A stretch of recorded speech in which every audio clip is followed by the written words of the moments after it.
Hello.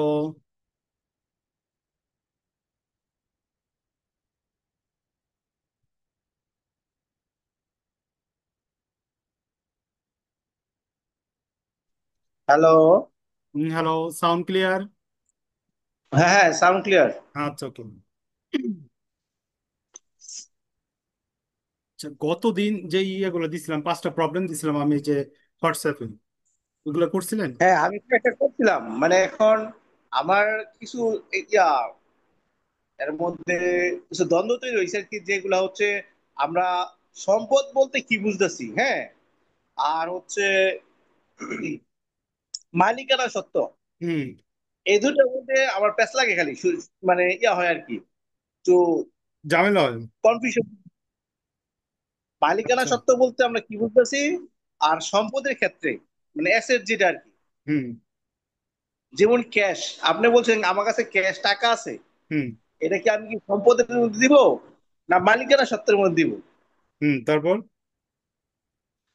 তারপরে আছে যেমন ইয়া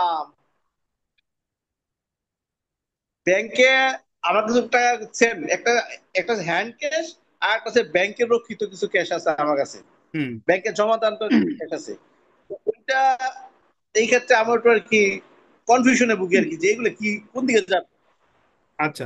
তো কোন মানে আম আহ, খাতা। আহ, আমরা ওই যে 5টা জি যে হেড আছে, ওই হেড গুলো একটু আলোচনা কইরা তারপর আমরা এই সলিউশনে চলে যাই, হ্যাঁ। আপনার সবচেয়ে বেটার জি হতো জি। যদি আপনি হেডফোন ইউজ করতেন। হেডফোন ইউজ করলে আপনার সাউন্ডটা স্পষ্টভাবে শুনতে পারতেন। মোবাইলে যেটা আছে, কথাটা বাড়ি বাড়ি খায়। ঠিক আছে? কারণ আমি আবার দ্রুত জি কথা বলি না, তো মোবাইল তো একটু পরে যে রিপ্লাই দেয়, একটু সমস্যা হয়ে যায়। যদি বাসায় হেডফোন থাকে, হেডফোনটা একটা কানে দিয়ে রাখেন, তাহলে আপনার সাউন্ডটা অনেকটা ক্লিয়ার হইব। আচ্ছা। ওকে। তো আমরা বোর্ডে চলে যাই, হ্যাঁ। জি। বোর্ডে একটু আলোচনা করি, তারপর আমরা ওইগুলো সলিউশনে চলে যাই।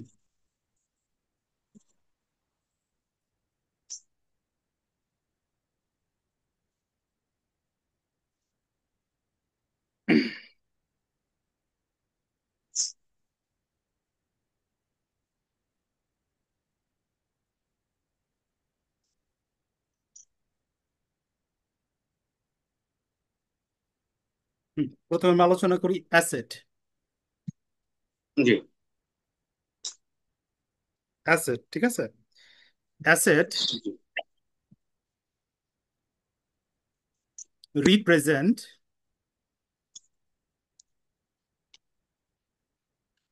represent expected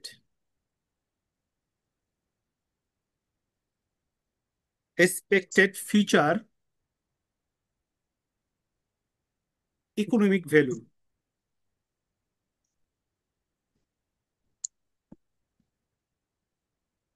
economic benefits,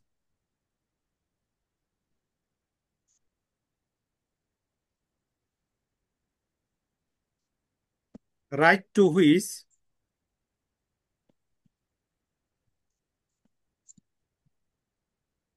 have been acquired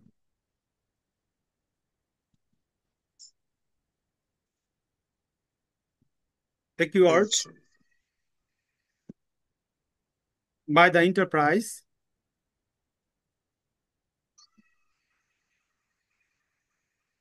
Which have been by the enterprise as a result of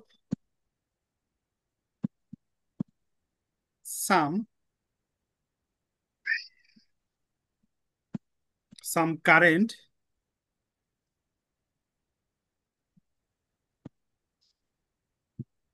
or part transaction.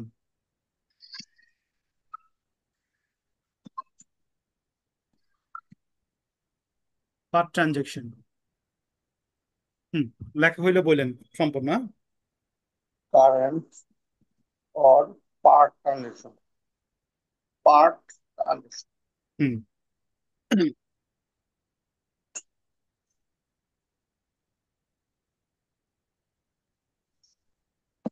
Transactions. আচ্ছা, ওকে।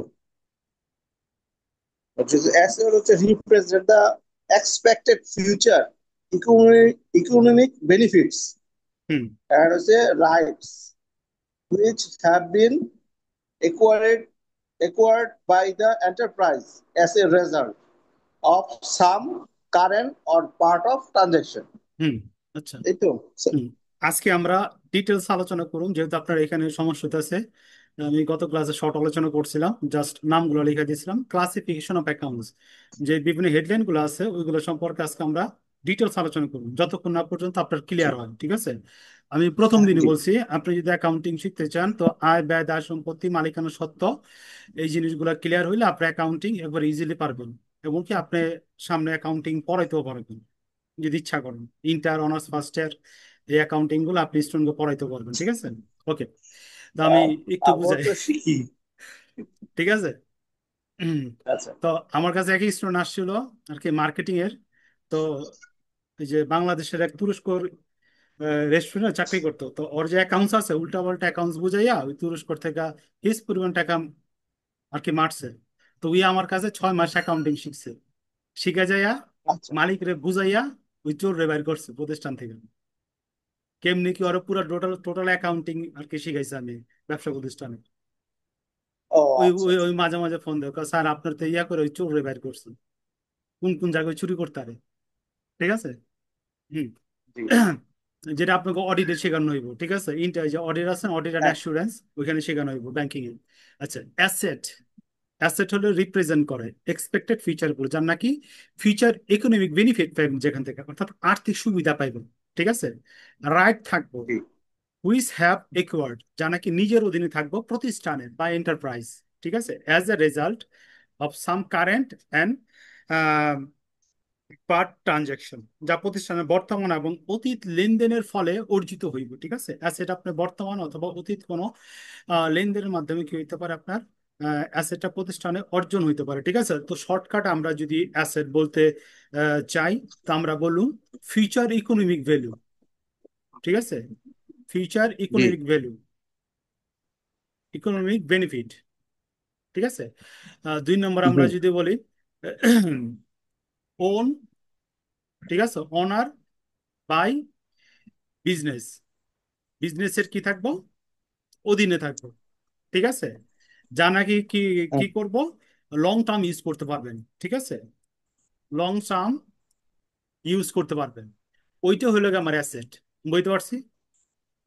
শর্টকাট আপনি অ্যাসেট কি, অর্থাৎ এটা একটা বেনিফিট থাকবো, ওইটা অবশ্যই প্রতিষ্ঠানের মালিকানাধীন থাকবো, এবং ওইটা অবশ্যই কি করবেন, দীর্ঘদিন যাওয়ার ব্যবহার করা যাব, এবং এই ব্যবহারের ফলে প্রতিষ্ঠানের কি হইব, প্রফিট ইনক্রিজ হইব। অ্যাসেট ব্যবহারের ফলে প্রফিট কি হইব, ইনক্রিজ হইব, ঠিক আছে? অ্যাসেট ব্যবহারের ফলে কি জি। করব, ওইটা প্রফিটে কি করব, অবদান রাখবে অ্যাসেট, ঠিক আছে? হ্যাঁ। যেমন আপনার কোনো একটা প্রতিষ্ঠানে যে আমরা ফার্নিচার বা অন্য কোনো ইকুইপমেন্ট কিনি, ওইগুলো কি আমার বিজনেস অপারেটিং করার জন্য কি করি, আমরা ক্রয় করে থাকি, এবং যা নাকি কি করে প্রতিষ্ঠানের প্রতিষ্ঠানের প্রফিটে কি করে, ডাইরেক্টলি ইনডাইরেক্টলি কি করে, এফেক্ট করে ইনক্রিজ হুম। করতে, ঠিক আছে? ওকে, তো আমি বুঝাইতে জি। পারছি অ্যাসেট কাকে বলে।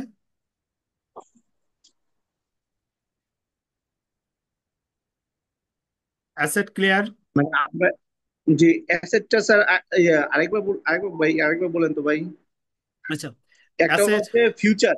ফিউচার ইকোনমিক ফিউচার বেনিফিট পাওয়া যাব, প্লাস হলো গিয়া নিজের অধীনে হ্যাঁ। থাকবো, ঠিক আছে? নিজের অধীনে জি। থাকবো, প্লাস দীর্ঘ সময় ব্যবহার করতে পারবো, লং টার্ম ইউজ করতে পারবো, এবং যা নাকি প্রফিট ইনক্রিজ করতে কি করব, সহায়তা করব, তাই অ্যাসেট। ক্লিয়ার? আচ্ছা। জি।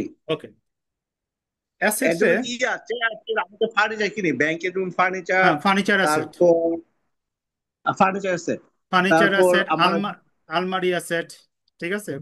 তারপরে মানে ল্যাপটপ ট্যাপটপ কম্পিউটার যেগুলো আছে ওইগুলো অফিস সরঞ্জাম, ঠিক আছে? মানে যেগুলা আপনার টানজেবল, মানে শুধুমাত্র আচ্ছা, আমরা। আইতাছে আইতাছে, আমি এখন কি হুম। অ্যাসেটের ক্লাসিফিকেশন আইতাছি শর্টকাটে, ঠিক আছে? ওকে, আচ্ছা অ্যাসেটটা আবার 3 ভাগে ভাগ করা যায়, অ্যাসেটটা আবার 3 ভাগে ভাগ করা যায়। একটা হলো টেনজেবল অ্যাসেট, আচ্ছা। ট্রানজেবল অ্যাসেট, টেনজেবল অ্যাসেট, এটা হলো স্পর্শনীয় সম্পদ। হ্যাঁ। স্পর্শনীয় সম্পদ, ঠিক আছে। যে সকল সম্পদ কি জি। করা যায়, ধরা যায়, ধরা যায়। ধরা যায়, ছোঁয়া যায়,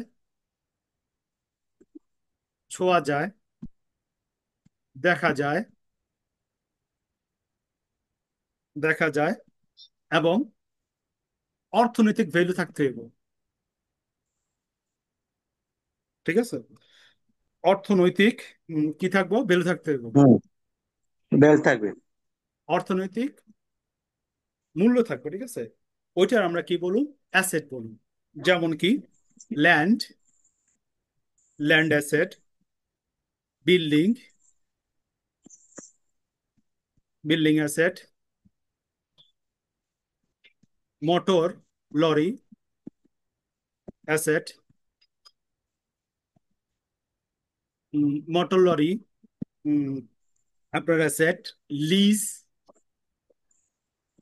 লিজও কি আমার স্পর্শনীয় সম্পদ, অ্যাসেট। ট্যানজেবল অ্যাসেট। ওকে। অ্যাসেটে আরেকটা ভাগ হইলো গিয়া ফ্রিকশন অ্যাসেট, ঠিক আছে, ইনট্যানজেবল asset.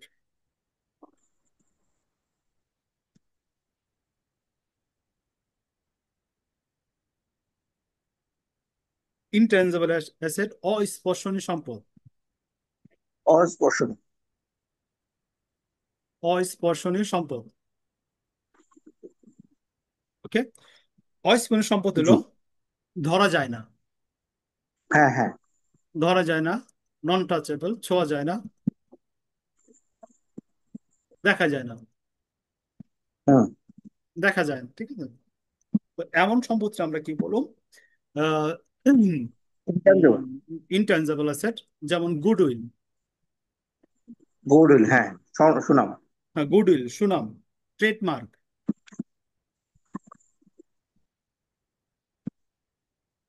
Trademark, goodwill, trademark, patent, এইগুলো আমার কি ইনট্যানজিবল অ্যাসেট, অর্থাৎ ধরা ছোঁয়া যায় না, ঠিক আছে। উম, 3 নম্বর হলো আমার ফিকশনাস, ফিকশন অ্যাসেটস, ফিক্স অ্যাসেট। এটা হলো কি আমার উম, অলিক বা ভুয়া সম্পত্তি, অলিক বা ভুয়া সম্পত্তি। অলিক হুম, বাবুয়া না? ভুয়া সম্পত্তি। আহ, যেমন উম, অলিক বা ভুয়া সম্পত্তির মধ্যে হলো গিয়া শেয়ার ডিসকাউন্ট,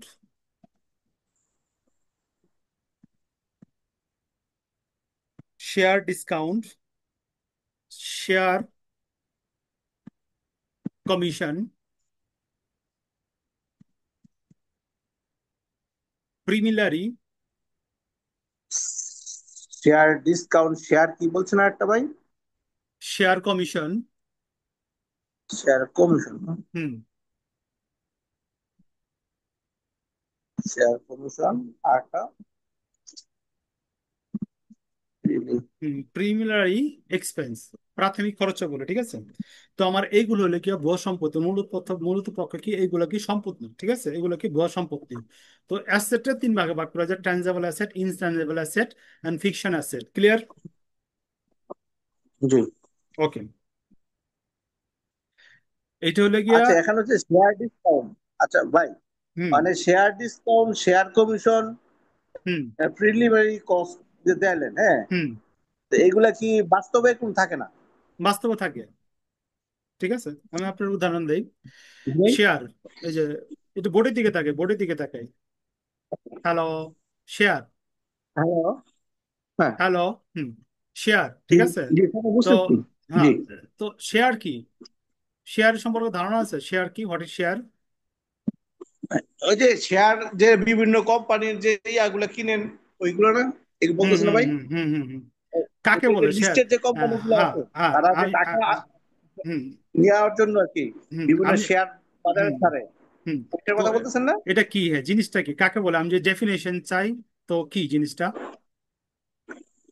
শেয়ারটা হচ্ছে আমার একটু যে বাংলা বুঝতে চাচ্ছি, যেটা আমি বুঝি, হুম। এটা হচ্ছে যখন কোনো কোম্পানি হুম। তার চাহিদা মোতাবেক অর্থ বাজার থেকে নেওয়ার জন্য হুম। বিভিন্ন আকারের ছোট ছোট যে ইয়াগুলো, মানে তাদের একটা সমমান মূল্যে একটা যে কি বলে এটাকে ইউনিট ছাড়ে, ইউনিট ছেড়ে এগুলো যে টাকা মানে আউট নেয় আর কি, বিভিন্ন শেয়ার হুম। এগুলো আচ্ছা নাকি আমি বুঝতে আচ্ছা পারছি।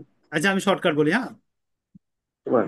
যেগুলো নাকি লিমিটেড কোম্পানি আছে, ঠিক আছে, যেগুলো নাকি জি লিমিটেড কোম্পানি আছে, যেগুলো নাকি পাবলিক লিমিটেড, ঠিক আছে, জি পাবলিক লিমিটেড কোম্পানি কি করে,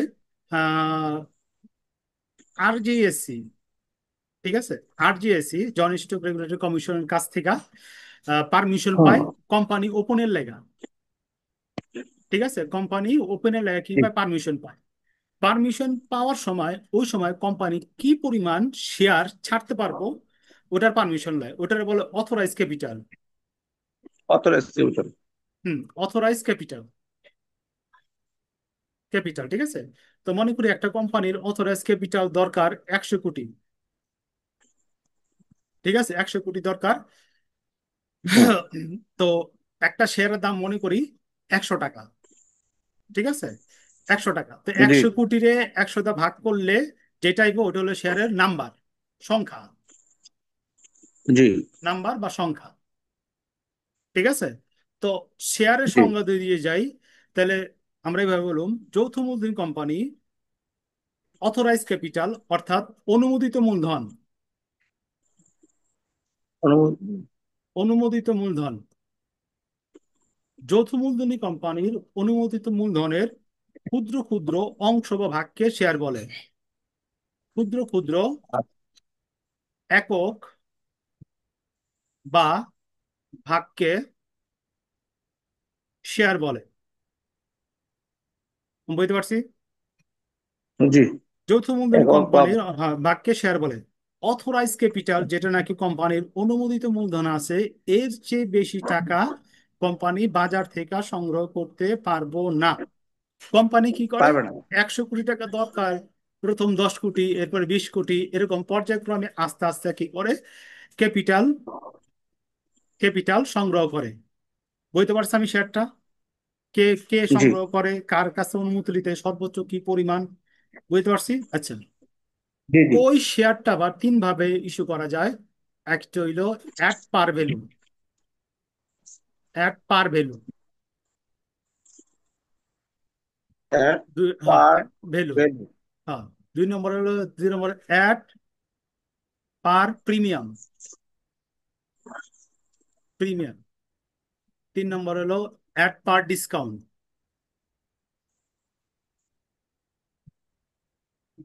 অ্যাট পার ডিসকাউন্ট। 10 টাকা শেয়ার 10 টাকা বিক্রি করলে বলে সমহারে শেয়ার ইস্যু, 10 টাকা শেয়ারে 12 টাকায় হ্যাঁ বিক্রি করলে বলে প্রিমিয়ামে বা অধিহারে শেয়ার ইস্যু, 10 টাকা শেয়ার 8 টাকা বিক্রি করলে ওটার বলে ডিসকাউন্ট শেয়ার ইস্যু। পাইছেন ডিসকাউন্ট, শেয়ারের ডিসকাউন্ট, আচ্ছা ক্লিয়ার। জি ওই শেয়ার ডিসকাউন্টটা এই দিক থেকে আইছে, বুঝতে পারছি। এবং এই শেয়ার জি বিক্রি করার জন্য যারা নাকি আন্ডার রাইটার কমিশন আছে,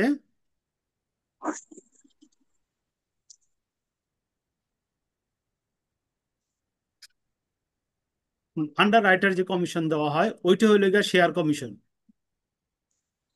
এরকম। অর্থাৎ যারা শেয়ার বিক্রির দায়িত্ব পালন করে, হুম, বিক্রির দায়িত্ব পালন করে, দায়িত্ব পালন করে, ঠিক আছে, ওইটা হলো আন্ডার রাইটার কমিশন। আচ্ছা, আমরা ডিটেলসে না যাই, ঠিক আছে। জি হুম। তো underwriter commission clear, share জি commission clear, share discount clear. আচ্ছা, আরেকটা আছে হ্যাঁ প্রিলিমিনারি এক্সপেন্স অর্থাৎ প্রাথমিক খরচ বলি। কোনো প্রতিষ্ঠান চালু করার পূর্বে, চালু করার পূর্বে বিভিন্ন ধরনের খরচ হয়ে থাকে, যেমন দলিলপত্র, দলিলপত্র, তারপরে আপনার মিলাদ, মিলাদ, মিলাদ যে পড়ায়, তারপরে যে ফাংশন করে, কোনো যদি ফাংশন করে, ঠিক আছে, এই ধরনের খরচগুলা প্রিমিলারি এক্সপেন্স হিসাবে কি করা দেখানো হয়, অর্থাৎ অ্যাসেট হিসাবে দেখানো হয়। মূলত পক্ষে এটা কি অ্যাসেট না, বুঝতে পারছি। জি। যেমন আপনি একটা ব্রাঞ্চ খুলতে গেলে প্রথমে কি করেন, এখানে দাওয়াত দেন সবারই, না কি করেন এলাকার গণ্যমান্য ব্যক্তিকে না দাওয়াত দিয়ে কি করেন, খাওয়ান। এই খরচটা হুম। আপনার ব্যাংকের হেড অফ অ্যাকাউন্টসে কি যাব, প্রিলিমিনারি এক্সপেন্স হিসাবে কি করবো, যেগুলো। ক্লিয়ার? জি। বুঝতে পারছি আমি তিনটা খরচ। জি। Okay. আচ্ছা, এখন আমি চলে যাই আমাদের নেক্সট ইয়াতে। হুম, ওইটা আমরা বললাম স্পর্শকের ভিত্তিতে শেয়ার অ্যাসেট তিন ভাগে ভাগ করা যায়। আহ, এখন যেটা বলবো আমি, ওটা হলো প্রেজেন্টেশনের উপর ভিত্তি করে অ্যাসেটের শ্রেণী বিভাগ। প্রেজেন্টেশনের উপর ভিত্তি করে না? হুম, প্রেজেন্টেশনের উপর ভিত্তি করে শেয়ারে, সরি শেয়ার করতেছি কে, সম্পদের শ্রেণী বিভাগ। এক নম্বর হলো গিয়া ফিক্স অ্যাসেট।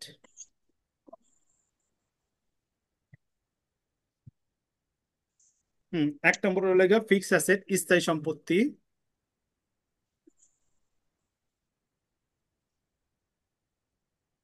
হুম, স্থায়ী সম্পত্তি।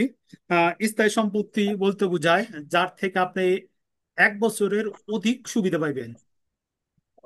এক এক বছর অধিক। বছরের অধিক, অধিক সুবিধা পাইবেন এমন সম্পত্তির আমরা কি বলবো, ফিক্সড অ্যাসেট বলে। যেমন ভূমি, দালান কোঠা, হুম, মোটরযান, দীর্ঘমেয়াদী বিনিয়োগ, হুম, এগুলো আমরা কি বলবো, ফিক্সড অ্যাসেট হিসাবে দেখাইতে পারে। জি। 2 নম্বর হইলো গিয়ে আমার কারেন্ট অ্যাসেট।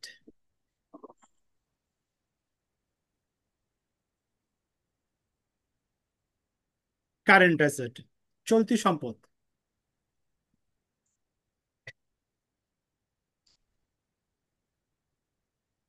পশু সম্পদ। চলতি সম্পদ শর্টকাট হলে গিয়ে চলতি সম্পদ যে আমরা বলতে চাই 1 বছরের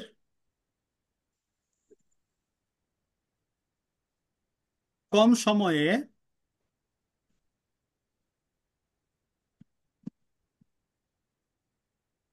নগদ অর্থে রূপান্তর। নগদ অর্থে রূপান্তর রূপান্তর। হুম করা যায় এমন সম্পত্তির আমরা কি বলুন, চলতি সম্পদ। চলতি সম্পদগুলো কি কি? Accounts receivable, common receivable. Note receivable, note receivable, inventory, inventory, unused stationery,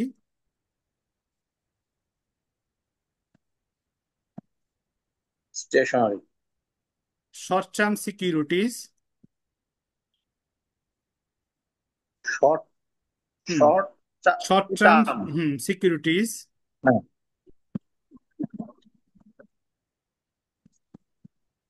interest payable, না, Yes. Interest receivable.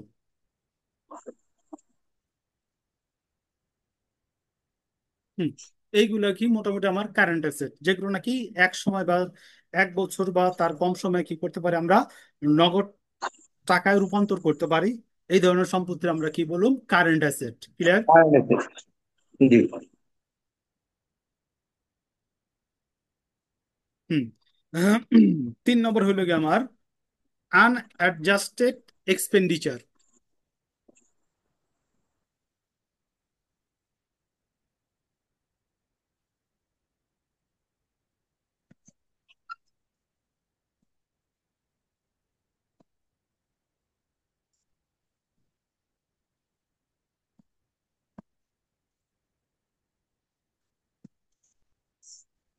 যে অসম অসমন্বিত খরচ।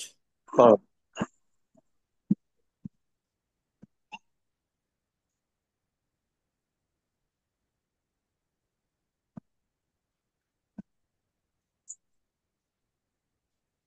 শর্টকাট যে আমরা বলতে চাই, যে সকল খরচগুলা একটি হিসাবকালে না দেখিয়ে, একটি হিসাবকালে না দেখিয়ে আরেকটি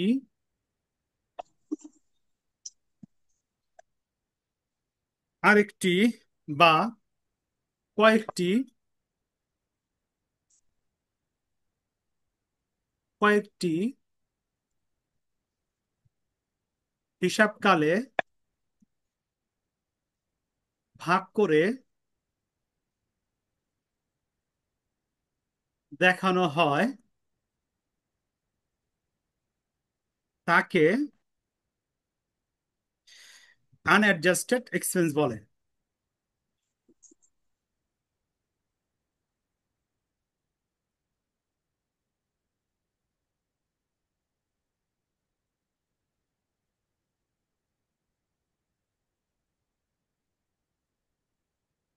বলে হুম। যেমন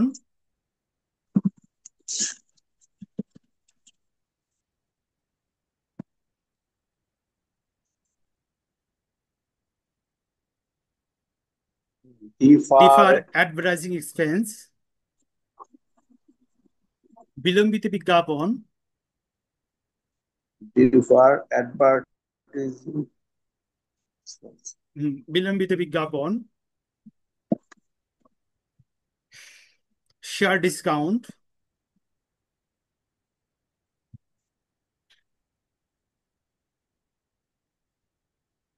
হুম শেয়ার ডিসকাউন্ট, হুম আমার এইগুলো হলো কি আমার আনঅ্যাডজাস্টেড এক্সপেন্সেস। ক্লিয়ার হয়েছে এতটুক? একটা হচ্ছে ডিফারেন্ট অ্যাডভার্টাইজমেন্ট মানে যে আর কি বিজ্ঞাপন বাবদ খরচ হয় না স্যার? হ্যাঁ, এটা হলো গিয়া এমন একটা ঘটনা, আমরা একটা উদাহরণ দিই, হ্যাঁ, তাহলে ডিফারেন্স ক্লিয়ার হইব, ঠিক আছে? মনে করেন আপনি কি করলেন, একটা বিলবোর্ড বানাইলেন, বিলবোর্ড, হুম। ঠিক আছে, বিলবোর্ড বানাইলাম আমরা, ঠিক আছে। বিলবোর্ড বানানোর খরচ হয়েছে মনে করি আমরা 5 লাখ টাকা, ঠিক আছে। এই 5 লাখ টাকা কি আপনি এক বছরে এক্সপেন্স দেখাবেন? না, তো কি করবেন? এটা বিভিন্ন ইয়ার আস্তে ভাগ ভাগ করে দেখাবো। দেখতে হইব এই বিজ্ঞাপনটা কয় বছর চলবে, মনে করি আমরা 5 বছর চলবে, ঠিক আছে। হুম। তো প্রথম বছরে, ফার্স্ট ইয়ারে আমরা কি করবো, 1 লাখ টাকা এক্সপেন্স দেখাবো, ঠিক আছে। 1 লাখ টাকা কি করবো, এক্সপেন্স দেখাবো। বাকি রইলো কত আমার এখানে, 4 লাখ। 4 লাখ। এই 4 লাখ টাকা হলো ডিফার অ্যাডভার্টাইজিং জি। অ্যাডভার্টাইজিং এক্সপেন্স, ঠিক আছে। জি। বিলম্বিত বিজ্ঞাপন, ক্লিয়ার করতে পারছি? জি। আচ্ছা, কেউ যদি আপনার সংজ্ঞা জিজ্ঞাসা বিলম্বিত বিজ্ঞাপন কি, শর্টকাট অ্যান্সার হলে গিয়া যে সকল খরচে মুনাফা জাতীয় এবং মূলধন জাতীয় বৈশিষ্ট্য বিদ্যমান তাকে বিলম্বিত মুনাফা জাতীয় খরচ বল। বুঝতে পারছি? শর্টকাট, শর্টকাট আরেকবার। এই যে শর্টকাট দেখাইতেছি, মুনাফা জি। ও মূলধন জাতীয় বৈশিষ্ট্য বিদ্যমান বৈশিষ্ট্য বিদ্যমান বিদ্যমান। তাকে কি বলা হয়, বিলম্বিত হুম। মুনাফা জাতীয় খরচ। বিলম্বিত হচ্ছে। হ্যাঁ, ক্লিয়ার, ওকে। হুম। তো আমি এই যে অ্যাসেটের শ্রেণীবিভাগ যে আছে ওটা মোটামুটি আলোচনা করলাম, ঠিক আছে। জি। হ্যাঁ, ডিটেলস আলোচনা করলাম না, শর্টকাট আলোচনা করলাম, ঠিক আছে। হুম। আর কি আমি আমার স্যারের মতো আলোচনা করতে পারি না। স্যারে ফিক্স অ্যাসেট নিয়ে প্রায় কত, 5 ঘন্টা আলোচনা করছিল এমবিএ ক্লাসে। ফিক্স অ্যাসেট 5 ঘন্টা, ও, ঠিক আছে। পাগলা আছে জি। গো, 5 ঘন্টা আলোচনা করে দিছে, মাথা গরম করে দিছে। আচ্ছা, লাস্টে আমরা এখন আলোচনা করব লাইবিলিটি। লাইবিলিটি। হুম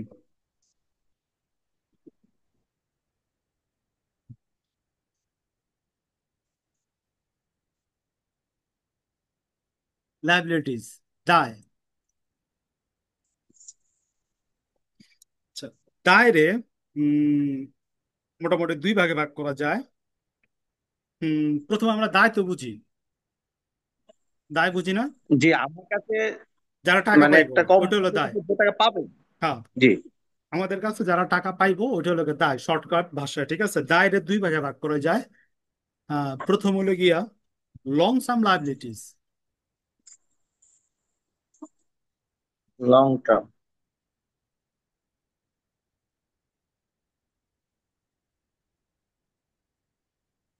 লং টার্ম লাইবিলিটি, দীর্ঘমেয়াদী দায়।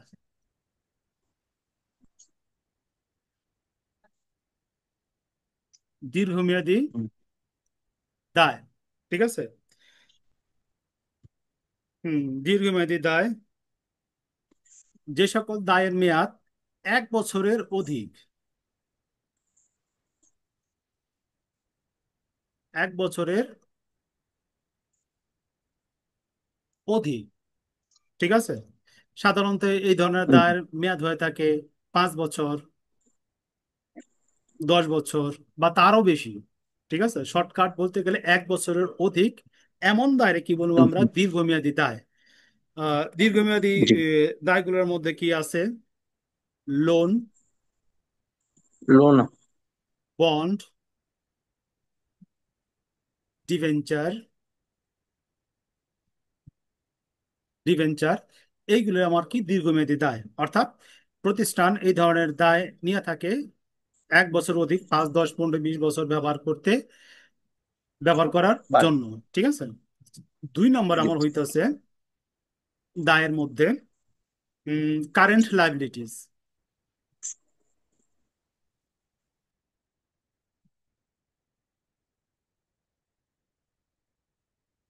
কারেন্ট লাইবিলিটি, চলতি দায়।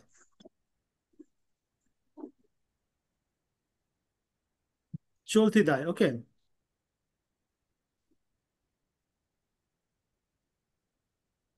হ্যাঁ, শর্টকাট আমরা যদি বলি 1 বছরের,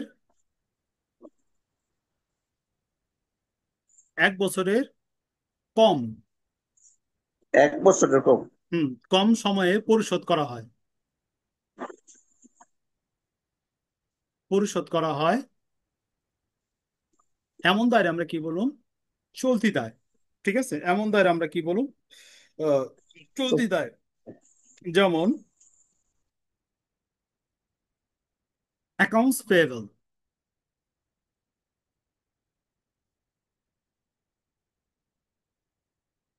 অ্যাকাউন্টস পেয়েবল,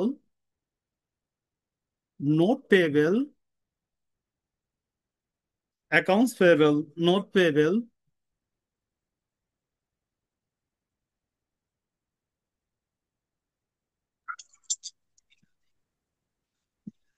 স্যালারি পেয়েবল।